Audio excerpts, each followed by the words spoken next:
France dynamique démographique, inégalité socio-économique. D'abord, pour commencer ce cours, il nous fallait faire des petites recherches, donc on va corriger. L'IDH de la France est de 0,891 selon l'ONU. Elle occupe donc le 26e rang mondial sur 193 États. C'est pas si mal, mais il ne faut pas oublier que l'IDH n'est qu'une moyenne. Et donc l'indice de Gini est important à noter car il permet de voir les inégalités à l'intérieur d'un même ensemble. Il se calcule sur 1 ou en pourcentage. Donc l'indice de Gini actuellement est de 29,90, ce qui place la France au 87e rang, ce qui est pas mal sur 107 pays, sachant que le 107e pays est celui dans lequel il y a moins d'inégalités. À partir de tous les documents étudiés, vous deviez relever les deux piliers qu'Île-de-France pouvait améliorer en ce qui concerne son IDH. C'était bien les inégalités de revenus, dont on parle page 380, et les inégalités concernant l'espérance de vie, comme vous l'indiquait le programme de radio. Mais aujourd'hui, on va plutôt étudier donc une autre région pour bien approfondir et consolider ce qu'on a vu dans la première étude de document. Et on va répondre à la question, à la problématique, PACA, une des régions les plus riches et des plus pauvres de France à la fois. Donc c'est la même problématique que la dernière fois, mais appliquée à l'Île-de-France.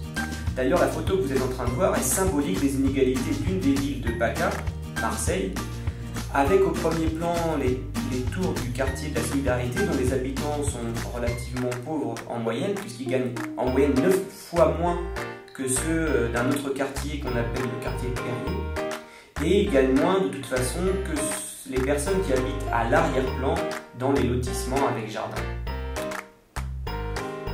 Alors il vous fallait répondre aux questions toujours avec méthode et le plus efficacement possible, page 382 à 385. Question 1. Classer les agglomérations de la région en fonction de leur population. Où les agglomérations les plus importantes sont-elles situées? Alors, de l'agglomération la plus peuplée à la moins peuplée, on distingue Marseille avec 1,5 million d'habitants, Nice avec 500 000 habitants, puis Toulon, Avignon, Draguignan et Fréjus, Arles et Gap. Les principales agglomérations, comme on peut le voir, sont situées sur le littoral méditerranéen. Question 2. Comparer les documents. Quelles contraintes limitent le peuplement? La montagne, notamment les Alpes au nord de la région, est la principale contrainte au peuplement, car les vallées et les plaines littorales sont à l'inverse les plus urbanisées. Ainsi, les départements des Alpes de Haute-Provence et des Hautes-Alpes présentent sur la plupart de leur territoire des densités de population qui sont inférieures à 50 habitants au kilomètre carré.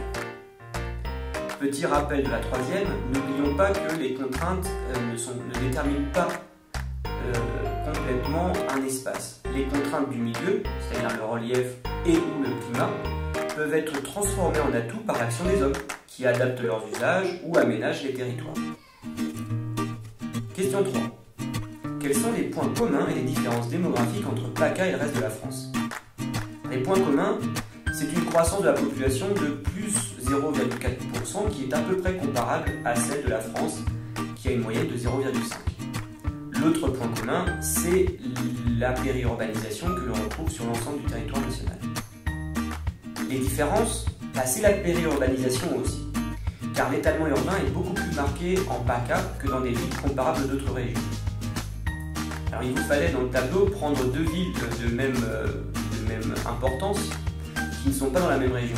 Alors Grenoble n'est pas située en PACA et elle a à peu près 160 000 habitants. Donc il vous fallait trouver une des autres villes qui avait à peu près 160 000 habitants et c'est le cas de Toulon. Eh bien la limite du périurbain s'établit à 21 km du centre de Toulon en 2010, alors que ce n'est que 12 km environ à Grenoble, c'est-à-dire 2 fois moins. On constate que la périurbanisation est bien plus forte dans la région PACA.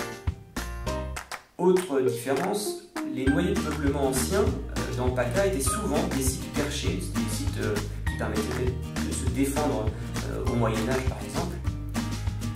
Or, la périurbanisation qui a commencé par les plaines, petit à petit est en train de ronger les reliefs, comme le montre la différence entre le premier et le deuxième plan de la vue aérienne de la commune d'Auch. Au deuxième plan, on distingue bien une marée pavillonnaire, une marée de pavillons qui commence à escalader les reliefs. on passe directement à la question 5. Relevez 3 régions plus attractives que PACA au niveau démographique. Alors vous aviez Arras, Auvergne-Rhône-Alpes, les Pays de la Loire et la Nouvelle-Aquitaine par exemple. Durant des décennies, le taux d'accroissement a été très fort dans la région PACA, surtout du fait d'un solde migratoire très positif. Et on constate que c'est moins le cas aujourd'hui. Question 7. Où la pauvreté est-elle la plus forte? Pourquoi peut-on dire que la région est particulièrement touchée par ce phénomène?